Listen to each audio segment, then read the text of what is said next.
dare you? Yeah. Tell them all. So you know about the tampon shortage? There's no shortage. You know about I fucking doubt it. really? Yeah, I'm one of those crazy conspiracy dudes. I read something last night about well, that isn't a conspiracy, but it's it's basically an outlook on shrinking products. Like less toilet paper being put inside packaging, less tampons being put into packaging, less pickles, less ketchup, everything, literally everything. And there's, I guess, retail consumer professionals and experts who have guaranteed and confirmed that this isn't just in people's heads.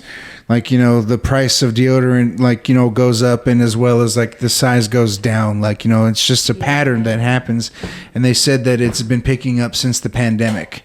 So I believe it has something to do with that. I fucking doubt that there's a shortage, but I mean, I'm not an expert, but to me that there's just too much coincidence going on with shit disappearing and things going up in price and stuff like that. So I don't trust anybody. I don't trust any. In fact, I was just worried before I came in here that you were going to touch my wiener or something.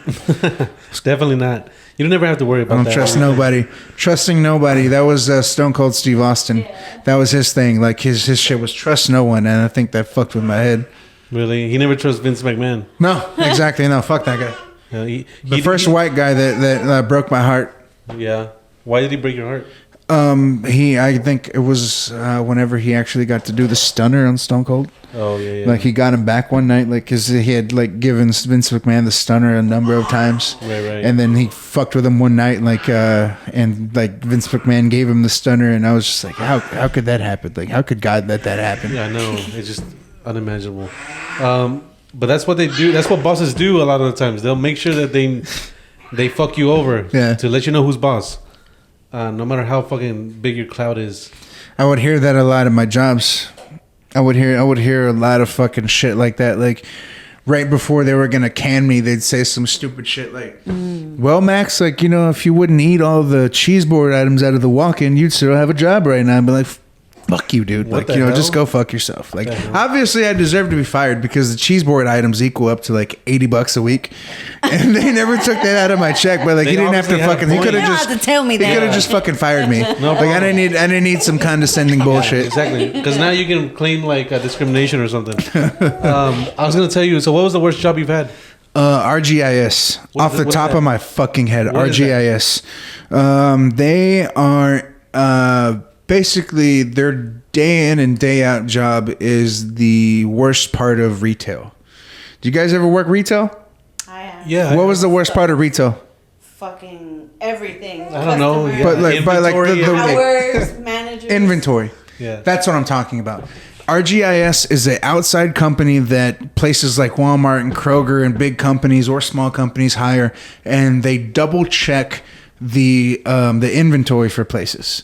So they've got Walmart doing their employees checking how many fucking boxes of cereals do we have or whatever. And RGIS comes in and tries to match that number or get real close to it, and that's basically what they do. They just come in and either really early in the morning or late at night and just do fucking inventory. That's all they do. That sucks. And it's never, it's a Kroger in fucking Fort Worth that you might have to go to a Dillard's in Frisco the next day. It's just everywhere, anywhere and everywhere. And the only way to become a manager is to be their fucking whore for 25 years.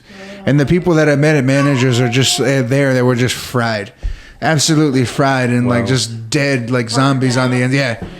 Trying to have a conversation about I asked this dude about orange juice because he lives in Florida. Yeah. And then he starts bringing up the military and shit. I was like, what the fuck are you talking about, dude?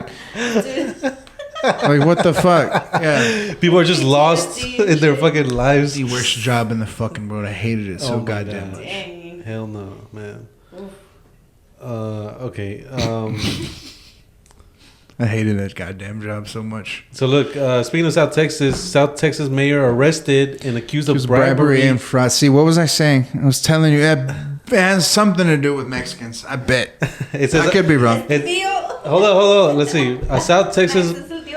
Hold on, I'm gonna give my people the benefit of the doubt. A South Texas mayor has been arrested after a federal indictment or accused him of committing bribery and fraud. Piñatas. His name is Piñatas. Mayor Rodrigo Lopez. It's not looking good.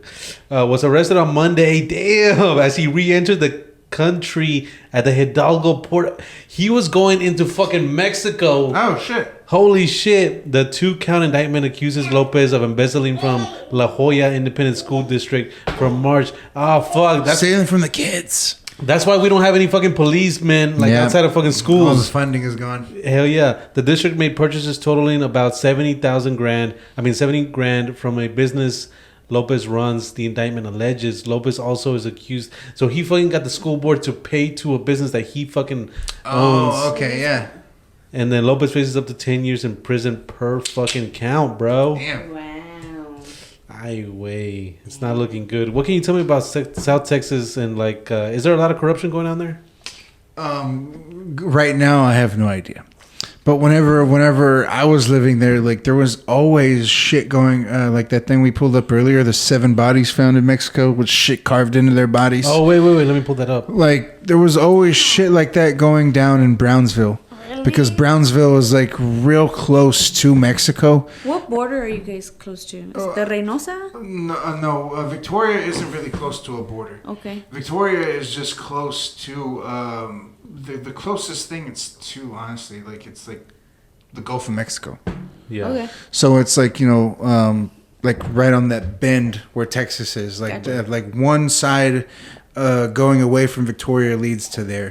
Gotcha. And everywhere else, like I was telling him, you can get to Austin, San Antonio, Corpus, San Marcos, all those southeast towns. You can get there from the middle of Victoria within 2-3 hours. Yeah, literally. And then if you want to get to Mexico, it's a little bit further down. But in South Texas, the border that everyone's familiar with is Brownsville.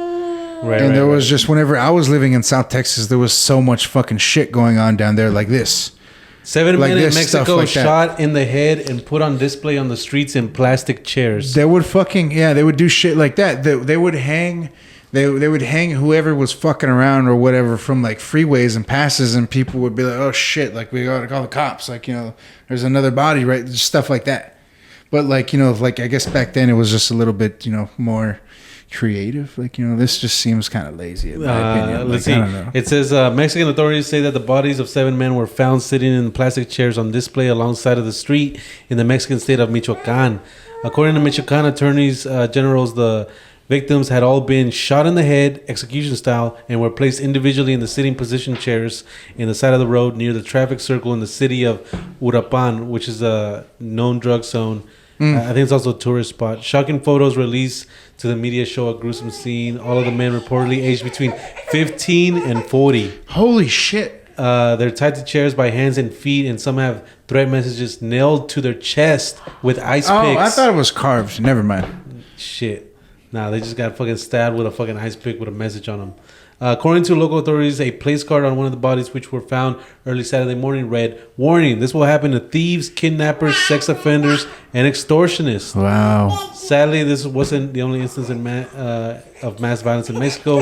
The night before, the neighboring Mexican state of Guerrero, armed men opened fire on a bar in Ciudad Altamirano, killing a total of 7 people, including 3 off-duty federal agents. Yeah, federal agents. That's intense. Damn, no clear motives. Just assume they were drug related. Yeah, pretty fucking bad, man. You ever encountered a cartel or shit like that without saying no names or anything? Encountered them? No, but I've met people who were associated. Because you in South Texas, I imagine there would be a lot of people down there. Yeah, I had friends who went down that path. And then I think I may have a family member or two that did drugs selling, but I don't think it was cartel stuff. But you never really know.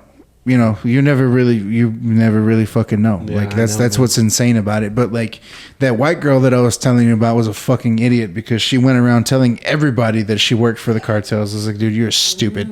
You are an idiot. Hell no. It was dumb. Nope. Don't Don't be telling nobody about that.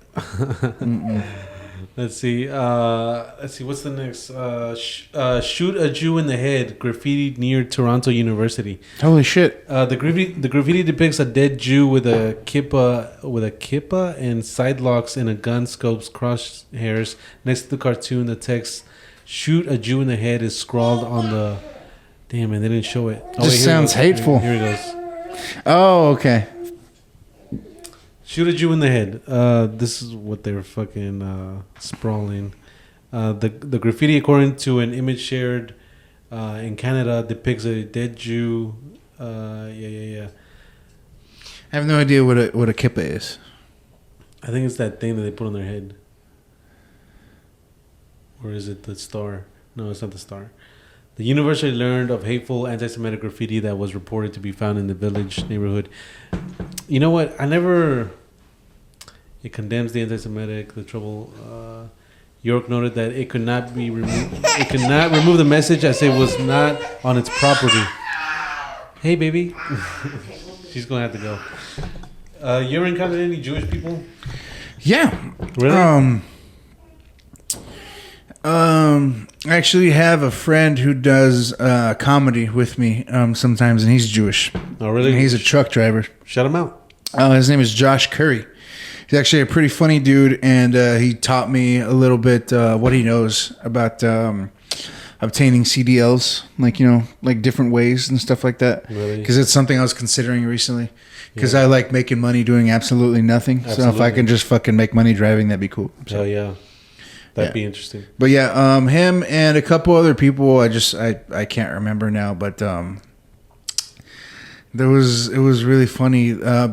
I met a Jew who was poor, and I thought that was just not a thing. I never thought that I would ever fucking meet a poor Jew, but it made me feel so much better about myself because those people are supposed to be real close with their family and fucking tight knit, well off and stuff like that, but not this guy. Wow, really? And it was the first image I've ever had of just a Jew down on his luck besides Jesus, of course. Wow. That was he had the worst luck. But yeah, he I never heard of that, man. That's crazy. Yeah, I've never heard of a broke Jew before, but yeah, it made me feel a million times better about myself that day. So he was cool and stuff? Yeah, no, he was really, he had a funny sense of humor and shit like that, but he was just always broke, always broke. And that's because he was a junkie. So he was from Plano. Really? So whenever I moved to DFW, a year after that, I lived in Plano for years and realized that there's just a lot of those kids out there, a lot of fucking just privileged white kids who just never did anything after high school. They just go on to the next party and the next party, and some of them eventually went to Collin County Community College and failed out and just kind of broken. And then the rest of them, if they didn't quit going down that road, they died of heroin. Really? I don't know if you remember that, but there was a bunch of kids dying left and right from heroin, in fucking the suburbs, McKinney area and Frisco and Plano and shit like that, and that was kind of whenever I was maintaining friendships out there and stuff like that. So it was funny, but it was sad at the same time. But I don't know, I see I'm fucked up, bro. Yeah, how is it sad and funny? Just because I've been homeless before. Yeah. How dare you?